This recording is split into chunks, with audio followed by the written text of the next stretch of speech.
सभी को जय मसीह की। प्रभु का धन्यवाद हो। एक बार फिर से प्रभु ने मौका दिया कि हम परमेश्वर की पत्री जो परमेश्वर ने अपने दास पतरस के द्वारा लिखवाई थी उसको फिर से पढ़ सके। हम बहुत अच्छे से देख रहे हैं कि पतरस जो कि एक अनपढ़ मछुआरा था, कैसे उसने यीशु को देखा और अपनी भरपूरी में जाल से भरी हुई मछली को छोड़कर वो कैसे यीशु के पीछे चलने लग गया। और हम देख रहे हैं कि बहुत बार मैं बहुत सारे लोगों को, बहुत सारे विश्वासियों को, प्रभु का जन अपने आप को कहने वाले बहुत सारे लोगों को जानती हूँ। वो कलीसिया में भी आते हैं और जगह जगह जवानों से मिलती हूँ। मैं देखती हूँ लोग कहते हैं कि कुछ नहीं हुआ तो सेवा कर लूंगा, कोई काम नहीं बना तो सेवा तो कर ही लूंगा। कुछ लोगों को शादी करने की बहुत जल्दी होती है, कहते दीदी बस शादी करवा दो। क्यों? मैं अपनी बीवी के साथ सेवा करना चाहता हूँ। प्रभु कहता है बेटा अकेले तो तेरे कदम उठ नहीं रहे हैं, तो बीवी के साथ सेवा करेगा। फिर मुझे समझ आता है अच्छा वो बीवी की सेवा की बात कर रहे हैं, वो बीवी की सेवा करना चाहता है। सेवा सारे दरवाजे बंद होने के बाद चुनने वाला एक रास्ता नहीं है। असली सेवा वही कर सकता है जब दुनिया के सारे रास्ते खुले हैं, लेकिन उसके बाद वो चुनाव करता है कि मैं प्रभु की सेवा करूंगा, मैं प्रभु का बन जाऊंगा। और हम अच्छे से देखें, हम प्रभु के महान दासों की बात करते हैं, हम अब्राहम की बात करते हैं, हम बात करते हैं दाऊद की। दाऊद अच्छा खासा चरवाहा था, कोई जरूरत नहीं थी उसको पंगा लेने की आकर गोलियत से। There was no need at all, कोई जरूरत नहीं थी, लेकिन सब रास्ते खुले थे। वो ना बोल सकता था, उसे किसी ने कहा नहीं जाके तू गोलियत को मार, तू इकलौता प्रभु का जन है। पर दाऊद ने डिसाइड किया, सारी दुनिया की चीजें एक तरफ, मेरी भेड़ बकरियां एक तरफ, प्रभु के जन को ललकारने की हिम्मत किसकी हुई? मेरे प्रभु के नाम की महिमा, उसका गर्व एक तरफ, मैं अपने प्रभु के नाम की महिमा को बचाऊंगा। That was so good decision. Abraham के पास घर गृहस्थी, परिवार, खानदान, खेती बाड़ी, गधे, नौकर चाकर सब कुछ थे। प्रभु ने कहा तू छोड़ और निकल, वो सब कुछ छोड़कर निकला, खाली हाथ नहीं निकला। बहुत इंपॉर्टेंट है, हम जब प्रभु के लोगों को देखते हैं, हम पतरस की बात करते हैं, यीशु के जन्म के बाद, यीशु के आने के बाद, यीशु जब परमेश्वर का पुत्र बनकर आया, पहले शब्द था, पर वो शब्द जब शरीर में आया तो उसके बाद हम पतरस को देखते हैं। पतरस जब प्रभु के पीछे निकला तो भरी हुई मछली छोड़कर निकला। पतरस एक परिवार का जन था। कल एक बहन ने पूछा दीदी कैसे पता कि पतरस की बीवी होगी? मैंने कहा बिना बीवी के सास नहीं आ सकती।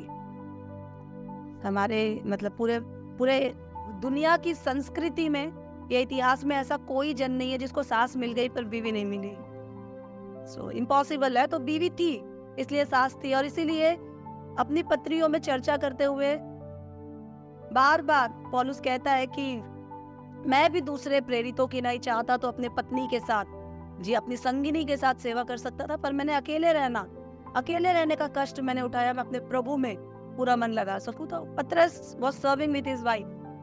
हम पौलुस को देखते हैं, पौलुस अधिकारी था। उस रात दमिश्क के रास्ते में पौलुस चाहता तो नाच सुनता, क्या फर्क पड़ता था? अंधा हो गया था, ठीक है, प्रभु ने बात की, ठीक है, बट प्रभु के पीछे चलने का अल्टीमेट निर्णय पौलुस ने लिया। भरपूरी में अगर हम प्रभु के पीछे चलते हैं तो इसका मतलब है हम प्रभु से प्यार करते हैं। हम मजबूरी में चलते हैं, हम गिर जाएंगे, हम नया जन्म नहीं पाएंगे। हम अगर एक्साइटमेंट में चलते हैं, कल मैं जब वचन दे रही थी तो ये बात मेरे मन में आई और मैंने लिख ली थी कि आज मैं इस बारे में जरूर चर्चा करूंगी। हम में से बहुत सारे लोग गिर जाते हैं क्योंकि उनकी कमिटमेंट एक्साइटमेंट में हुई होती, उत्सुकता में, उतावलेपन में। उतावलापन कमिटमेंट शब्द का बहुत बड़ा दुश्मन है। एक उतावला कमिटमेंट लंबे टाइम नहीं रह सकता। इसीलिए अगर हम लोग प्रभु के वचन को पुराने नियम में पढ़े तो उसमें लिखा है उतावली में वाचा मत बांधना, उतावली में मन्नत मत मानना है। कुछ जवान लोग हैं, उनसे बातें करते हैं हम। वो जब दिल्ली में हम आए थे सेवा करने के लिए तो वो 12-13 साल के, 14 साल के रहे होंगे, और उस समय उन्होंने प्रभु को दिल दे दिया। और कई बार जब हम दुआओं में बैठते थे तो उन्होंने कहा कि बस मेरी एक ही दुआ है प्रभु, मैं जब तक जीऊं तेरी सेवा करूंगा। आज वो 22-25 साल के हो गए, कहते फंस गए बचपन में कमिटमेंट करके, अब ना इधर जा सकते हैं ना उधर जा सकते हैं। तो उतावली में हम प्रभु के साथ कमिटमेंट नहीं कर सकते। उतावलापन कमिटमेंट का विरोधी है, बहुत बड़ा दुश्मन है। होशो हवास में जब हम चुनते हैं। कल हम बात कर रहे थे प्रभु के दास की पत्री से, पतरस की पत्री 1 अध्याय उसका 3 वचन। हम बात कर रहे थे कि प्रभु जिन्हें पुकारता है, जो प्रभु की आज्ञा मानते हैं, जिन्हें आत्मा के द्वारा अलग कर दिया गया है, शुद्ध करके अलग कर दिया गया है, वो लोग जो प्रभु में मसीह जिए उठे मसीह को देखकर नया जन्म पा चुके हैं, उनके जीवन में एक आशा है। ये आशावान लोगों के लिए लिखी गई पत्री है। और ये कौन कौन अपने जीवन में उस आशा को देखता है? हमारी आशा मैं पास हो जाऊंगा, मैं बच जाऊंगा, मेरी बीमारी ठीक हो जाएगी, ये आशा नहीं। आशा हमारी ये मसीह की आशा मृत्यु के बाद शुरू होती है। जब जहाँ सारी दुनिया निराशा में पड़ जाती है, वहां से हमारी आशा शुरू होती है। आशा हम डिस्कस करेंगे किसके जीवन में है, जिन्होंने पूरे होशो हवास में उस जीवित यीशु को देखा, जी उठे यीशु को देखा। मेरे और आपके पास कोई बहाना नहीं है, कोई भी एक्सक्यूज नहीं है हम क्यों नहीं बदल रहे हैं। नो एक्सक्यूज, क्योंकि हमने जी उठे यीशु को देखा। आप किसी भी दास को देख लो, स्टेफनुस को देखो, पतरस को देखो, यूहन्ना को देखो, फिलिपुस को देखो, पौलुस को देखो, एक्विला प्रिस्किला को देखो। आप किसी भी दासों को जो प्रभु में दिखते हैं सेवकाई करते हुए, आप उन्हें देखो। उन लोगों ने क्रूस पे चढ़ा के जी उठे यीशु को देख लिया और उसके बाद वो कभी नहीं बदले। बाइबल में जहां तक उनके बारे में लिखा है, उनकी सेवा का बखान है। और इतिहास बताती है वो सेवकाई में ही, सताव में ही मारे गए, प्रभु के नाम पे शहीद हो गए एक तरह से, क्योंकि उनके पास एक जीवित आशा थी। मरने से डर नहीं लगता था उनको। पर ये वो लोग हैं जिन्होंने अपनी भरपूरी में प्रभु को चुना था। तो बरनबास के विषय में प्रेरितों की पत्री में लिखा है, वो जब प्रभु के पास आया, उसके पास जमीन थी, उस जमीन को बेचकर वो पतरस के पास लाया, रख, और बोला चल अब हम सेवा करते हैं। और प्रभु ने बरनबास को चुना एक बड़े काम के लिए, पौलुस के साथ उस मिशन यात्रा पे, जिन्होंने भरपूरी को लात मार के, भरपूरी को ना बोलकर प्रभु की भरपूरी को अपना कहा। जो संसार में कंगालपन दिखता है, मूर्खता दिखती है, उसको अपना कहा। प्रभु ने उन्हें निराश नहीं होने दिया। एक जीवित आशा प्रभु का वचन बताता है मेरे और आपके पास। हम आगे इसको और गहराई से देखेंगे। हम एक बार फिर से पढ़ेंगे पहला पतरस 1 अध्याय उसका 3, 4 और 5 वचन।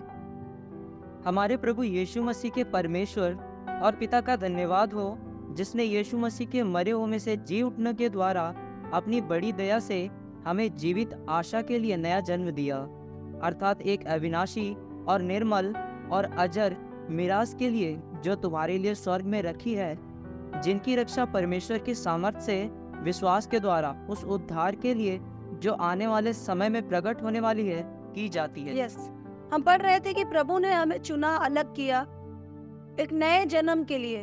हम मरे हुए मसीह को, मर के जी उठे मसीह को देखकर एक नया जन्म, एक नई आशा पाने के लिए, नई आशा पाने के लिए प्रभु ने हमें एक नया जन्म दिया।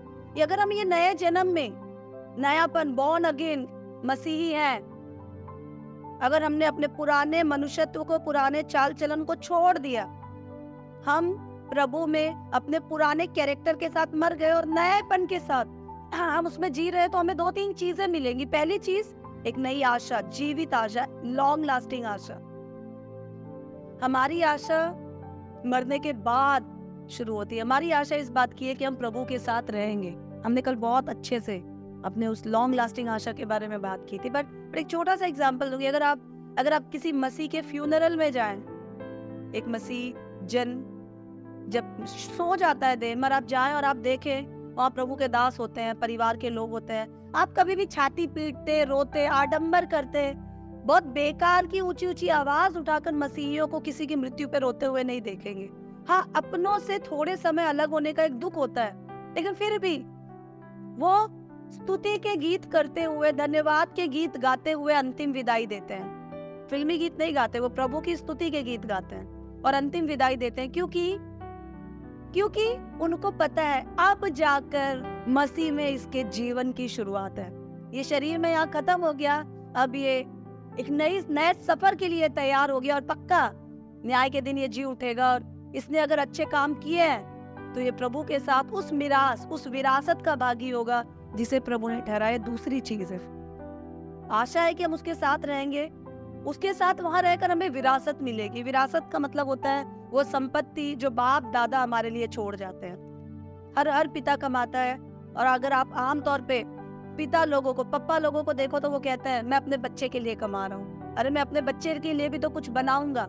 बहुत सारी बातें पापा लोग अपने बच्चों के लिए करते हैं, बहुत सारी प्रॉपर्टीज बनाते हैं। लेकिन अक्सर एक बात आपस में हम लोग सुनते हैं, और हिंदी में कहावत है, पूत कपूत तो क्या धन संचय, पूत सपूत तो क्या धन संचय। अगर बच्चा हमारा अच्छा है तो धन कमाने की क्या जरूरत है, क्योंकि वो अच्छा है तो वो उसको काबिल बना, वो खुद बनाएगा।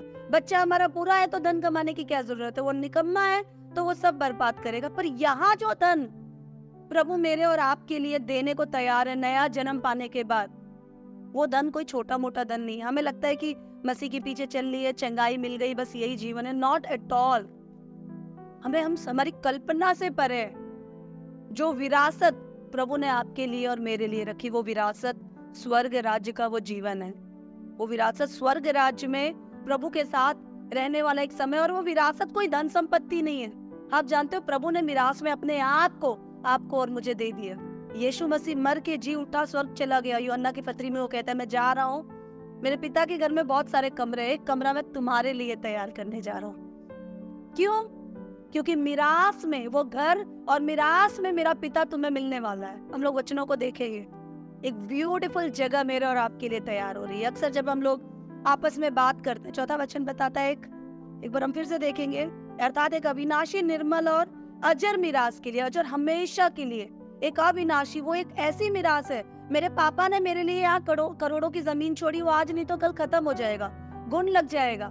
लेकिन उस संपत्ति पे, उस चीज पे कभी गुण नहीं लगेगा, वो कभी नाश नहीं होगा।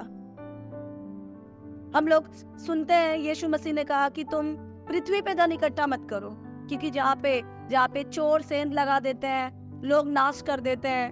पृथ्वी पे धन इकट्ठा मत करो, धन इकट्ठा करना है तो स्वर्ग में करो, क्योंकि वहां पे सदा काल के लिए तुम्हारा धन इकट्ठा रहेगा। उस एक दूसरा इंपॉर्टेंट कारण है, जहाँ तुम्हारा धन होगा वहां तुम्हारा मन होगा।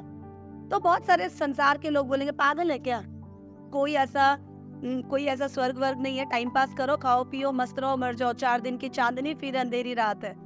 बहुत सारी ऐसी बातें कहकर लोग हमें बहकाते हैं, भड़काते हैं। पर मैं और आप, हमारे पास जीवित गवाही है। हमने केवल सुना नहीं कि चलो कोई यीशु था जो मर के जी उठा।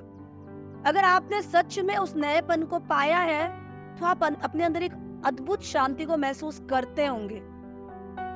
आप बाहर सब रोते भी लगते हैं तो आपको और मुझे ये यकीन होता है, और ये बहुत बड़ा गिफ्ट है। ये जो शांति है, जो आशा है, हमारा बहुत बड़ा गिफ्ट है। हमको पता है चाहे कुछ भी हो, मेरे लिए कोई है जो सारी दुनिया का मालिक है, जो मेरी सुधि रखता है। इट्स सच अ ब्यूटीफुल, वो सबसे बेशकीमती तसल्ली है ये कि हाँ कोई है जो सब कुछ देखता है, जो मुझे संभालेगा, जिसका सब चीजों के ऊपर अधिकार है। कोई भी चीज उसके हाथ से हटी नहीं है। इसीलिए मुझे और आपको, जिसने प्रभु के स्वाद को चख लिया, नयापन पा लिया, उसे कोई बहका नहीं सकता, क्योंकि उसको पता है कि यहाँ पे हमारा जो कुछ है, हम कुछ नहीं। वचन बताते हैं हम यहाँ पे परदेसी हैं। हम आगे पढ़ेंगे पतरस की पत्री में, हमारा घर स्वर्ग में है। छोटा मोटा घर नहीं है, छोटा मोटा घर नहीं। एक बार हम देखेंगे हमारा घर कैसा है। हम निकालेंगे प्रकाशित वाक्य 22 अध्याय, उसका 1 से लेकर 5 वचन तक। फिर उसने मुझे बिल्लौर की सी झलकती हुई जीवन की जल की नदी दिखाई, जो परमेश्वर और मेमने के सिंहासन से निकलकर उस नगर की सड़क के बीचों बीच बहती थी। नदी के इस पार और उस पार जीवन का वृक्ष था। उसने 12 प्रकार के फल लगे थे और वह हर महीने फलता था, और उस वृक्ष के पत्तों से जाति जाति के लोग चंगे होते थे। फिर श्राप ना होगा, और परमेश्वर और मेमने का सिंहासन उस नगर में होगा, और उसके दास उसकी सेवा करेंगे। वह उसका मुंह देखेंगे और उसका नाम उनके माथों पर लिखा हुआ होगा। फिर रात ना होगी और ना उन्हें दीपक और सूर्य के उजाले की आवश्यकता ना होगी, क्योंकि प्रभु परमेश्वर उन्हें उजियाला देगा और वे युगान युग राज्य करेंगे। हाँ, ये धरती और ये आकाश टल जाएगा। यहाँ तो हम रो पड़ते हैं, यहाँ तो हम दुखी हो जाते हैं, यहाँ तो कोई हमें थप्पड़ लगा देता है, यहाँ तो कोई हमें बदनाम कर देता है। पर जहाँ मेरा और आपका पिता जो विरासत, जो राज्य, जो संपत्ति वो आपकी और मेरे लिए रख रहा है, वहां बिल्लौर सी चमकती हुई नदियां होंगी, प्रभु के सिंहासन से बहने वाली नदियां होंगी। वहां आंसू होगा ही नहीं, वहां मुझ पे और आप पे कोई भ्रष्टाचारी नेता अधिकारी राज नहीं करेंगे, मुझे और आपको कोई दबाएगा नहीं, वहां पे किसी भी तरह का शोषण नहीं होगा, कोई मुझे और आपको तकलीफ नहीं देगा। यदि हम वहां पहुंच पाए तो युगान युग के लिए हमें लाइट जलाने के लिए स्विच नहीं ऑन करना पड़ेगा, बिजली जाने का कोई डर नहीं होगा वहां पे। राशन महीने का पहला दिन हो गया, राशन कैसे भरा है, राशन की चिंता नहीं होगी, कमाने की कोई फिक्र नहीं होगी। जो हमें वहां ले जा रहा है वो सब कुछ तैयार करके रख रहा है। अभी थोड़े दिनों पहले मैं यहाँ डिस्कस कर रही थी, हमारे आसपास एक बहुत बड़ा प्रोजेक्ट तैयार हो रहा है, बहुत बड़ा प्रोजेक्ट। अरब टेक एक बहुत बड़े बिल्डर है, अरब के बिल्डर है जिन्होंने बुर्ज दुबई वगैरह, बुर्ज खलीफा जैसे बिल्डिंग्स को बनाया है। हमारे आसपास एक ऐसा प्रोजेक्ट हिंदुस्तान का और दिल्ली का स्पेशली सबसे प्रेस्टिजियस प्रोजेक्ट बन रहा है। मैं उस प्रोजेक्ट के बारे में कुछ जानकारी ले रही थी तो मुझे पता चला यहाँ पे जो एक फ्लैट है, उस फ्लैट के साथ अगर आप वो फ्लैट लेते हैं तो 10 साल तक 5 स्टार होम सर्विसेज फ्री है, कोई भी चार्जेस आपको उसके लिए नहीं देना है। फ्लैट की कीमत अरब करोड़ों में है, लेकिन वहां पर आप ऐसे रहेंगे। और मैं सोच रही थी वाह, 10 साल तक कंप्लीट फ्री सर्विस। आपने अगर कभी 5 स्टार होटल्स वगैरह में स्टे किया है तो आप उनके सर्विसेज देखें। कुछ उस रात, जिस रात आप रुकते हैं, उस दिन जो समय आप उस होटल में बिताते हैं, आपको ऐसे फील होगा आप शहंशाह है, कहीं के कोई शाही मेहमान है। वहाँ के बिछौने, वहाँ के वॉशरूम्स, वहाँ की लाइट्स, वहाँ की फर्श, ऐसा लगता है इस फर्श पे पैर रखने से फर्श गंदा ना हो जाए कहीं। Beautiful, like marble, like glass. ये सिर्फ ये संसार की कुछ 5 स्टार 7 स्टार प्रॉपर्टीज है। स्वर्ग में कोई स्टार्स की लिमिट ही नहीं है। सितारे हमारी रहनुमाई कर रहे होंगे। How beautiful that place would be. वो जगह, वो मिराज प्रभु ने आपके और मेरे लिए तैयार की है। यहाँ पे पतरस कहता है कि हम लोग धन्य हैं, प्रभु की महिमा हो, उस यीशु की महिमा हो, यीशु के परमेश्वर, यीशु के पिता हमारे परमेश्वर की महिमा हो, उसका धन्यवाद हो कि उसने अपनी बड़ी दया से नए जन्म में मुझे और आपको बुला लिया। हम इसके योग्य नहीं थे, हम देखेंगे 5वें वचन में, पर अभी हम 4थे वचन में। हम इसके योग्य नहीं थे, फिर भी उसने बुलाया। वो बुलाने के लिए उसने अपने बेटे को कुर्बान किया। मुझे और आपको एक ही बात कही कि तुम उस नए जन्म को स्वीकार करो, पापों के लिए मरकर यीशु के साथ जीना शुरू करो, तो तुम्हें क्या मिलेगा? एक नई आशा जो तुम पा चुके हो। कोई दुख नहीं, कोई टेंशन नहीं, एक स्वर्ग राज्य, वो पावर, वो सामर्थ, वो सिक्योरिटी जो प्रभु में है। एंड स्वर्ग राज्य छोटी मोटी चीज नहीं है। यहाँ पे छोटी छोटी बातों में हम रो पड़ते हैं। कई बार मन करता है कि बस प्रभु बहुत हो गया, इट्स इनफ। वहां पर सब कुछ इतनी बहुतायत से है कि हम कभी उफ नहीं कहेंगे। बाइबल बताती है जो आंखों ने नहीं देखी, कानों ने नहीं सुनी, हमारा माइंड कल्पना नहीं कर सकता। मैंने बहुत सारे YouTube के वीडियो सर्च किए, स्वर्ग कैसा दिखता होगा।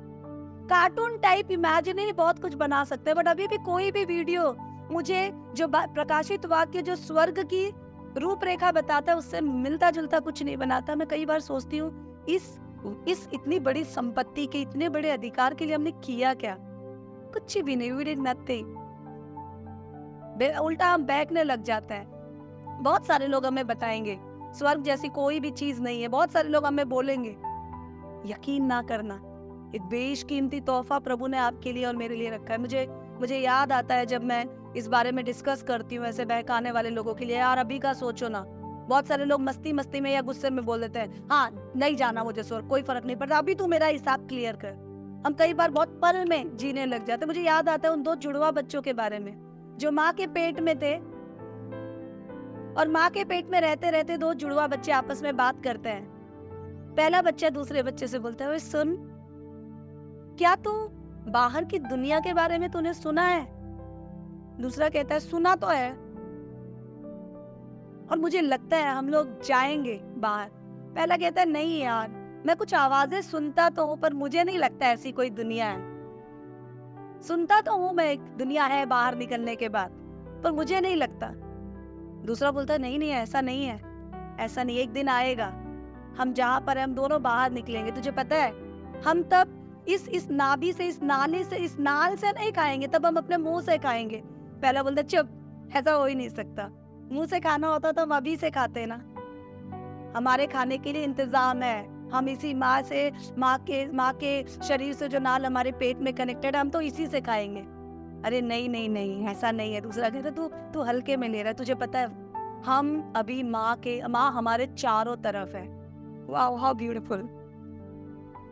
पहला कहता चुप कर, हमारे चारों तरफ पानी है, कोई माँ हमारे चारों तरफ नहीं है। पहला कहता है नहीं नहीं मैं सुनता हूँ यार। दूसरा कहता है मैं सुनता हूँ यार, कोई है जो हमारा इंतजार कर रहा है। ऐसा फील होता है। कई बार जब सन्नाटा होता है ना, तो मुझे माँ की आवाज सुनाई देती है। पहला कहता है तेरा भ्रम है, माँ जैसी कोई चीज इस दुनिया में नहीं है, हमारे चारों तरफ पानी है। दूसरा कहता है नहीं, हमारे चारों तरफ माँ है, हम चारों तरफ अपनी माँ से घिरे हुए हैं यार, मुझे पता है हम निकलेंगे। पहला कहता है तू बेवकूफ ही रहेगा, हम कहीं नहीं निकलेंगे, हमारी शुरुआत भी यही है, हमारा अंत भी यही है। दूसरा कहता है नहीं नहीं नहीं, मैं तेरी बातों पे यकीन नहीं करूंगा, क्योंकि मैं उस सन्नाटे में उस माँ की आवाज को सुनता हूँ जो हमारा इंतजार कर रही है दुनिया में। तुझे पता है वो हमें अपने हाथ से सहलाएगी, तब हमें मेहनत नहीं करनी पड़ेगी, हम ऐसे चिपके हुए नहीं रहेंगे, तब हम खुल जाएंगे। पहला कहता है तू भ्रम में जी, मैं भाई दिमाग वाला हूँ, मैं तो जो सच्चाई दिख रही है उसमें जीऊंगा, जो नहीं दिख रहा उसके चक्कर में जो दिख रहा मैं उसको नहीं छोड़ सकता, मैं पागल नहीं हूँ। This is what we do. हम कई बार यही करते हैं, जो नहीं दिख रहा हमें आंखों से, हम उसको मिथ समझ के, उसको एक झूठ समझ के, एक भ्रम समझ के, जो दिख रहा है उसके पीछे इतने लिपटे हुए हैं कि ना दिखने वाले पर सब कुछ देखने वाले परमेश्वर की उस मिरास को, उस विरासत को जो प्रभु ने आपके और मेरे लिए रखा, हम उसको हल्के में दे देते। एक नई लोकेशन, एक नई जगह प्रभु मुझे और आपको देने वाला है। हम लोग एक बार एक और वचन देखेंगे इसी पे, हम निकालेंगे इब्रानियों की पत्री 11 अध्याय उसका 16 वचन। पर वे एक उत्तम अर्थात स्वर्गीय देश के अभिलाषी है, इसीलिए परमेश्वर उनका परमेश्वर कहलाने में उनसे नहीं लजाता, क्योंकि उसने उनके लिए एक नगर तैयार प्रभु ने हमारे लिए, अपने लोगों के लिए एक नगर तैयार किया है। और आपको बताऊं, हमारी बेस्ट लाइफ यहाँ नहीं है, हमारी बेस्ट लाइफ वहां है। हम यहाँ रास्ते में हैं अपनी उस बेस्ट लाइफ में जाने के लिए। एक बार एक लड़का नई दुकान खोलता है, उसका एक शहर में उसकी दुकान चल नहीं रही होती है, तो वो नई जगह पे दुकान खोलता है और फ्लावर वाला उसको एक फ्लावर बेच देता है। जब वो फ्लावर वाला फ्लावर बेच देता है तो लड़का सोचता है कि चलो किसी ने मुबारकबाद दी होगी, मुबारक के फ्लावर है, खोलता है, उसमें एक चिट निकलती, लेटर निकलता है, उसमें लिखा है रेस्ट इन पीस, आराम से सो जाओ। वो फ्लावर दुकान वाला लड़का बड़ा ताज्जुब मानता है, ये मरने का फ्लावर इसने भेजा, आज पहली बार मैंने दुकान खोला है यहाँ पर। वो दुकान वाले के पास जाता है, बोलता है एक बात बता भाई, ये फ्लावर किसने भिजवाया? बोलता है तुम्हारे एक रिश्तेदार ने भिजवाया, वो तुम्हें मुबारकबाद देना चाहता है। ऐसे मुबारकबाद देते हैं? कार्ड में क्या लिखा है? रेस्ट इन पीस, मैं मर गया हूँ जो तो मुझे आराम से मेरी आत्मा सो जाए उसके लिए तो मुझे फूल भेज रहा है। दुकान वाले बोलते अरे अरे अरे गलती हो गई, एक्चुअली आज ही शहर में एक मौत हो गई है और वहां पे मुझे फूल भेजना था, तो मुझे लगता है वो जो मौत वाला फूल है वो आपके पास पहुंच गया और जो आपके पास जाना था वो फूल वहां पहुंच गया। तो बोला उसमें तूने क्या लिखा है? उसमें लिखा है नई जगह मुबारक हो। और ये बात सुन के मुझे बड़ा अच्छा लगा। मैं सुबह ये जोक पढ़ रही थी and I was like this is so beautiful।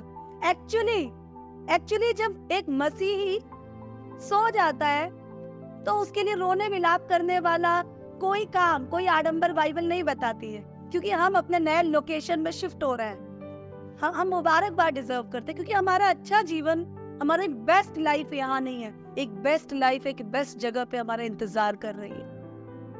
और प्रभु का वचन बताता है क्या हम उसके लिए तैयार हैं, क्या हमने नया जन्म पा लिया। हम एक बार देखेंगे 2 कुरिन्थियों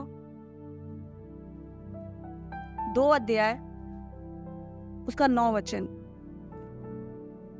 क्योंकि मैंने इसलिए भी लिखा था कि तुम्हें परख लो कि तुम मेरी सब बातों के मानने के लिए तैयार कि नहीं। हम प्रभु हमसे कहता है कि मैंने तुम्हें लेटर्स लिखे, मैं तुम्हें बहुत सारी बातों के जरिए चिता रहा हूँ ताकि तुम देख लो तुमने नया जन्म पाया कि नहीं पाया, तुम नए बने कि नहीं बने, तुम उस जीवित आशा के लिए और मेरी विरासत के लायक बन रहे हो कि नहीं, तुम मेरी बातों को मानने के लिए तैयार हो या नहीं हूँ। हमें मसीह के स्वरूप में बनते जाना है, क्योंकि एक बहुत खूबसूरत चीज मेरा और आपका इंतजार कर रही है, वो स्वर्ग राज्य। प्रभु के साथ एक होकर, बिना आंसू के, बिना दुख के, बिना विपत्ति के, एक ऐसे नगर में रहना जो मेरे और आपके लिए तैयार हो रहा है। हम इसको हल्के में ना लें। आप जानते हैं 5वां वचन बताता है, हम पढ़ेंगे इसी का 5वां, पहला पतरस 1 अध्याय 5 वचन। जिनकी रक्षा परमेश्वर की सामर्थ से विश्वास के द्वारा उस उद्धार के लिए जो आने वाले समय में प्रकट होने वाली है की जाती है। यस, बाइबल बताती है कि स्वर्ग में एक जगह रखी हुई है, उस जगह पहुंचना है जिनको, इनकी रक्षा परमेश्वर करता है। परमेश्वर उस जगह को और हमें प्रोटेक्ट करता है कि सामर्थ से विश्वास के द्वारा उस उद्धार के लिए आने वाले समय में प्रकट होने वाली है की जाती है। एक मिरास जो मेरे और आपके लिए रखी गई है, उस मिरास में पहुंचने के लिए, उस उद्धार को जो स्वर्ग में, उसको भी पाने के लिए परमेश्वर मुझे और आपको ताकत देता है, मुझे और आपको मदद देता है। किसके द्वारा? विश्वास के द्वारा। अगर हम इफिसियों की पत्री पढ़े, हमने पढ़ा था एक की ढाल हमारे लिए और मेरे लिए और आपके लिए नई आशा है, जीवित आशा है, अनंत काल की आशा है। एक बहुत बेहतरीन संपत्ति के वारिस हम होने वाले, हम अकेले नहीं होने वाले। उस संपत्ति का वारिस होने के लिए प्रभु ने बहुत मेहनत करी। हम पढ़ेंगे रोमियो की पत्री 8 अध्याय उसका 17 वचन। और यदि संतान है तो वारिस भी, वरन परमेश्वर के वारिस और मसीह के संगी है, कि जब हम उसके साथ दुख उठाए तो उसके साथ महिमा भी। यस, हम मसीह के संगी वारिस बन जाते हैं। मसीह परमेश्वर का बेटा है, परमेश्वर का सब कुछ मसीह का है। मसीह हमारे लिए मारा गया। जब हम बपतिस्मा लेते हैं, मर के जी उठते हैं मसीह के साथ, परमेश्वर के हम भी बेटे बेटी बन जाते हैं। तो हम भी उस सारे स्वर्ग की संपत्ति के वारिस, को-हेयर्स, संगी वारिस प्रभु के साथ बन जाते हैं, यीशु मसीह के साथ। तो जब हम यहाँ दुख उठा रहे हैं उसकी तरह, तो हम वहां सुख भी उठाएंगे उसकी तरह। पतरस यहाँ पे उन लोगों को चिता रहा है, हम लोगों को चिता रहा है जो बार बार निराश हो जा रहे हैं, जो सताव से घिरे हुए हैं, जो प्रभु के लिए बड़ी मुश्किल से अपने विश्वास को थामे हुए। पतरस कहता है एक जीवित आशा तुम्हारे लिए है। उस आशा में तुम्हें ऐसे ही नहीं पहुंच जाना है, उस आशा को तुम ऐसे ही नहीं पा जाओगे। तुम्हें बहुत मेहनत नहीं करनी है, उसके लिए तुम्हें बस एक ही काम करना है, विश्वास की ढाल को अपने साथ लिए चलो, और इसमें प्रभु तुम्हारी मदद करेगा। आपको पता है हमारे लिए एक बहुत बेहतरीन चीज प्रभु ने दी। हम जब प्रभु में आ जाते हैं तो हमें एक छुटकारा, एक सैल्वेशन है। हमारे पुराने जीवन से, पुराने पाप से जो आदम से आ रहा है, उस मृत्यु से, हमारे आज के जीवन से और आने वाले समय में जो कठिन रास्ता हम देखने वाले हैं, कठिनता से वहां पहुंचने वाले हैं, उन सब के लिए भी छुटकारा और आजादी प्रभु हमें देगा, अगर हम विश्वास की ढाल को बरकरार रखें तो आइए इसी आशा के साथ हम प्रार्थना करें। स्वर्ग में बैठे मेरे महान सामर्थ्य जीवित दयालु पिता, सच में परमेश्वर हम धन्यवाद देते हैं इस खूबसूरत दिन और समय के लिए। प्रभु प्रार्थना करते हैं कि जो बात प्रभु हमने सीखी, प्रभु आपकी आत्मा प्रभु मदद करे प्रभु उन बातों को अपने जीवन में आत्मसात करने के लिए। प्रभु मांगते हैं परमेश्वर पिता, पतरस की नहीं प्रभु, एक जो जीवित आशा हमने पाई है प्रभु, हम उसे मजबूती से थामे रहे प्रभु, और बिना डरे प्रभु, बिना परिस्थितियों के दबाव में आए प्रभु, खराई से प्रभु हम तेरी ओर बढ़ते जाए प्रभु, ताकि हमारा जीना मसीह और हमारा मरना लाभ हो जाए। हर बातों में प्रभु हम आपको पहला स्थान देते हैं, क्योंकि आप इसके योग्य हैं। अपने जीवित उद्धार करता आपके इकलौते बेटे यीशु मसीह के नाम में मांगते हैं, आमीन।